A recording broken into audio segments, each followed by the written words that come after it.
I love art, at least most of the time, because sometimes there is pretentious art out there. And what you and I consider to be pretentious art might be two entirely different things. There are some people that say if a movie is a slow burn, it's pretentious. There are others that believe if a movie is too confusing, it's pretentious. And for some, if a movie doesn't have a single explosion, it's pretentious. There are definitely films I hate that other people adore, but that doesn't necessarily mean I think they're quote-unquote pretentious. Sometimes I do. Who abandoned Snoopy in the vestibule? But even if I can't feel or see the brilliance in something that the rest of the world apparently does, it's hard to argue with somebody who claims a movie like this is one of their favorites. Unless you ask them why they love it and all they could say is, I just love the vibes, man. And if that's all you need to give a movie 5 stars on Letterboxd, I'm jealous that my brain can't veg out as hard as yours, okay? Because for me, I need more than vibes when it comes to my favorite movies, and I've sat through enough shitty student experimental films to have immediate hesitations when going in to watch something like this. I think every movie has some kind of value, but I also think some people just throw a bunch of random shit at the screen and say, my movie is whatever you make of it, without having any real thought behind anything that they are doing. And because there are a handful of films that fit that description, suddenly any art house film that requires you to put your thinking cap on is lumped into the same exact category of this movie is frustrating, I didn't understand it, so it gets a C- out of 100. And be sure to like and subscribe if you want to see me rank the MCU girlfriends in my next tier list video. And some movies aren't for everybody, because some people are too dumb for certain movies, and I am part of that group. But then every once in a while, you get a film that is so well made, so perfectly crafted, where every single detail in the story, visuals, and dialogue is in the final cut for a reason. Except for maybe 2 music videos that felt pretty pointless, which we will get to pretty soon. But besides that, I think I Saw the TV Glow is one of the best films of the entire decade so far. And between this movie, Dune Part 2, and Daughters, which you will all get the chance to watch on Netflix towards the end of the summer, it's already a tough choice for me to pick my favorite film of 2024 so far. I still have to watch We're All Going to the World's Fair, but if this is the level of detail that Jane Schoenbrun is already putting into their second feature film, they might end up becoming one of my favorite working filmmakers by the end of this decade. But before we dive into everything I love about this movie, I also have to acknowledge that this is the kind of film I would only recommend to a very specific kind of viewer. I'm not the type of person who will rip somebody for not liking a movie that I love unless they have 0 valid points and all they say is, it's not that good. Because at the end of the day, we all have different tastes. But whenever somebody says none of that made sense in a film that is filled with this much detail in every single scene, I just want to be like, bro, there are like 50 fucking explain videos on the subject. When I first watched Enemy back in 2014, I had no idea what that movie was about. But as soon as I went online and discovered multiple people breaking down the film on YouTube, I was blown away with how much went over my head the first time around. And I think we live in a world now where the ego of people has gotten so out of control that nobody's willing to admit that they didn't understand something. And instead of going online and having discussions about the film or consuming content that breaks down the story they just experienced, they say,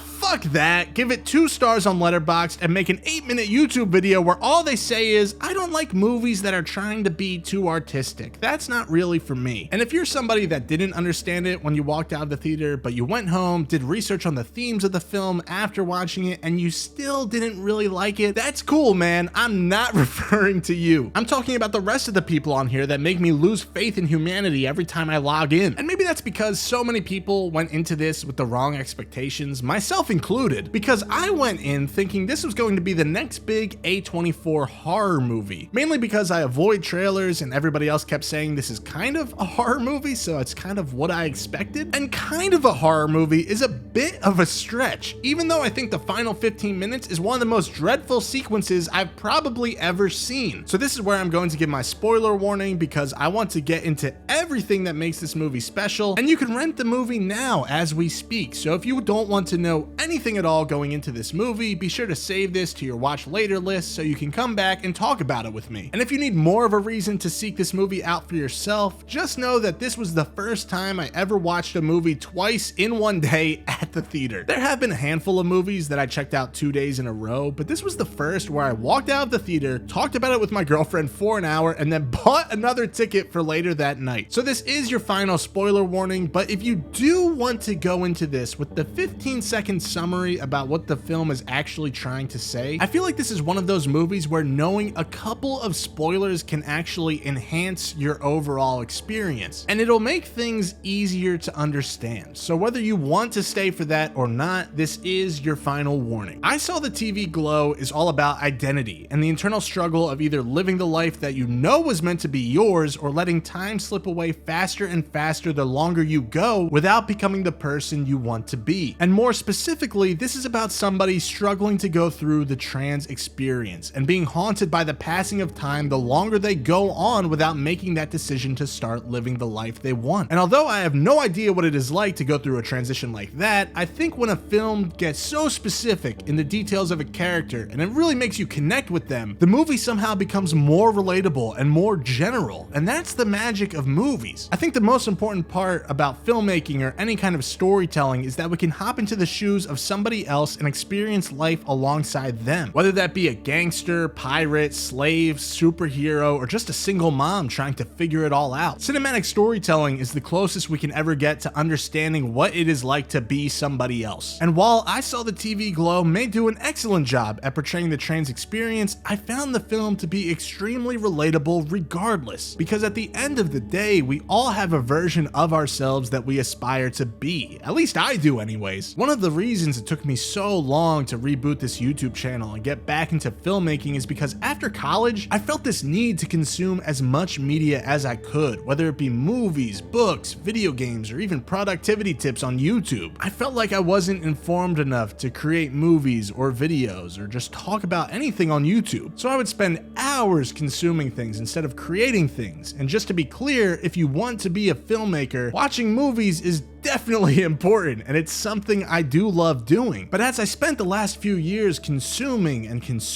I slowly started to realize something. I didn't want to be the guy that just knows everything about movies. I wanted to be the guy that makes them. And yet all I did was watch things that other people created. I want to be the guy who shares his opinions about movies, TV shows, gaming, anything that tells a story and gets me excited to talk about it with a community of people that is into the same thing. In terms of health, 4 years ago, I lost a shit ton of weight, and I gained a lot of it back slowly over the following 3.5 years. And I felt like a shell of the person that I wanted to be. And although there are still days I struggle with binge eating or not working out, I've started out the year by losing 20 pounds already. And I tell you all of this because I Saw the TV Glow is a special kind of movie, one that I like to call a wake-up call. And there are very few films that give me that same exact feeling. Films like Afterlife, Akiru, and 9 Days are all some of my personal favorites of all time because of this exact reason. And it's been almost a month since I watched I Saw the TV Glow for the first time, but it has haunted me almost every single night since I watched it. In fact, those 3 films I mentioned before, this is the horror movie version of that. It's like the anti-vision of what your life can become if you don't take action. I'm 27 right now, and as I get older, the days feel like minutes and the years feel like they are just passing by like weeks. And I think that's because I know there are so many things that I want to do and so many things I want to get done, but I just let the time slip by sometimes. And I don't need every movie to give me a feeling like that to call it one of my favorite movies of all time. But I almost never get a movie, especially a new one, that makes me feel like that. And we all go into movies for completely different things, but when I have a movie that makes me rethink my life after leaving the theater, that is something that will always stick with me. And I think one of the things that makes this whole film feel so impactful is the performance from Justice Smith. I'm not going to act like I have seen everything in his filmography. I mean, I skipped Detective Pikachu, and I don't really want to take anything away from the other performances in the film because they are good, but his performance is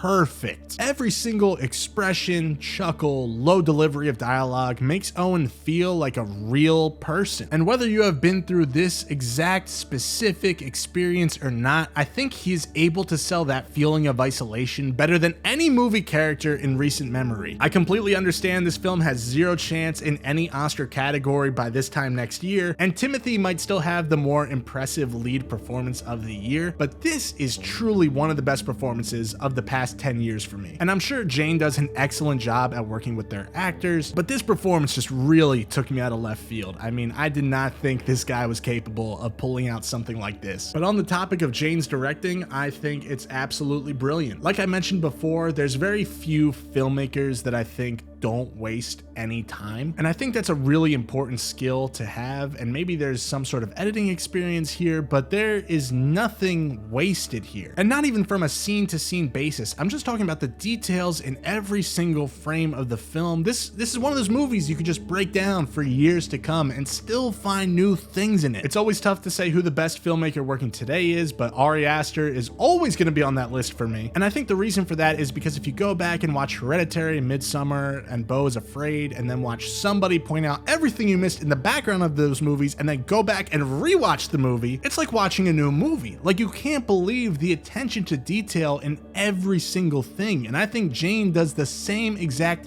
thing here. And one thing Jane does with this film, which is the one thing that every person that didn't like this movie said they liked anyway, was how they play with nostalgia. And I feel like most of those people who liked that point but didn't like the movie missed the entire point of why nostalgia was used here. Because nostalgia has been used as bait for a lot of movies and shows recently. The most obvious example being the popularity of something like Stranger Things. And the way the crew is able to shoot and edit The Pink Opaque to look just like one of those campy horror shows from the 90s proves they knew how to nail the aesthetic. But this is not a celebration of nostalgia in any capacity. In fact, the entire point of the nostalgia here is to show how obsessing over media can really make us not want to face the things we should be facing in our personal life. And if you just obsess over a show, band, video game, whatever it is, it could transform from something you love into something you just choose to hide behind. But even if you aren't looking that deep into the nostalgia aspect of the story, the payoff of Owen rewatching the show on streaming years later and discovering the show wasn't as scary as he remembered. I mean, come on,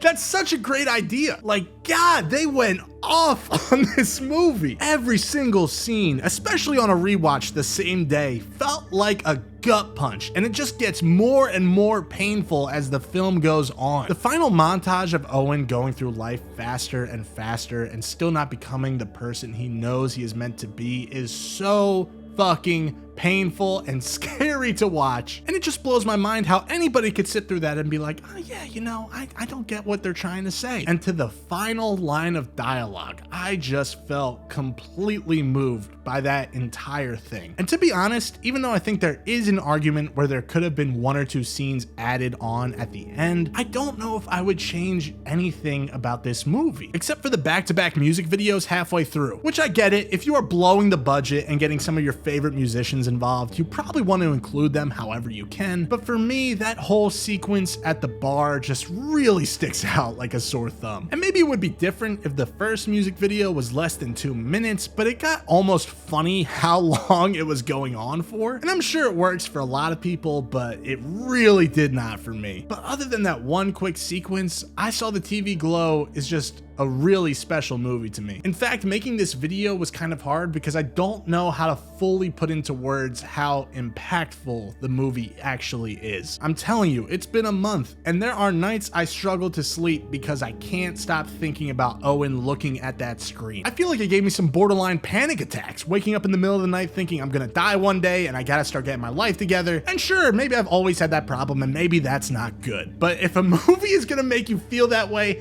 I think it has to be movie, at least recommend it. Even if it doesn't scare the shit out of you, I think it's important to watch. I don't think I would give it a 5 out of 5 on Letterboxd yet, because that is something I have to wait and see on the rewatch, but I can't remember the last time a new release has had this big of an impact on me. And it's for that reason that I have no problem saying that I Saw the TV Glow is my favorite movie of the year so far. And even if it's not your cup of tea, I'm thankful that you would at least give it a chance, because filmmakers like this deserve to be supported.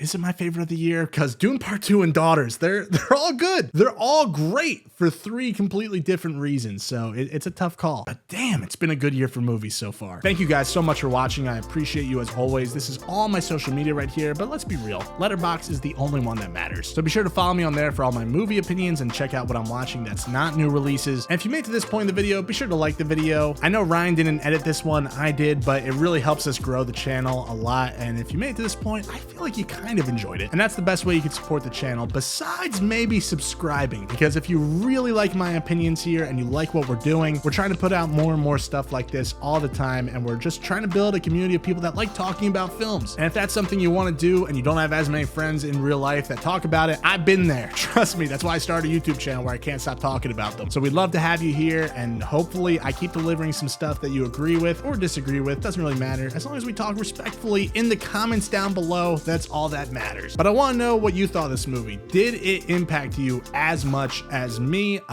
It's a lot of people didn't. A lot of people feel the connection. And again, I think it's totally fine if you didn't like this movie. I just have a problem with some people that post YouTube videos or reviews and say none of this made sense when it's clear that there's so much detail that went over their head. And I've been there before, all right? There's been plenty of movies that I didn't fully understand on a first watch, and I had to watch videos of people explaining it. And even if I don't end up loving that movie, I at least appreciate it a lot more. But I wouldn't post a video explaining, oh, this movie makes no sense, if I didn't do any research whatsoever. I think that's fucking stupid. Also, if you're somebody that connects a lot more personally with Owen's experience, I'd love to hear what you thought of this film. Do you think it did the trans experience justice or not? Just definitely let us know in the comment section. Would love to hear that perspective. And if you're still watching for whatever reason, YouTube thinks you're gonna like one of these 2 videos right here. So hopefully one of my videos also delivers for you. And if you end up watching one of those, I definitely appreciate it. But other than that, this has been Chase. Thank you so much for watching as always, and I hope you have an awesome day. Thanks.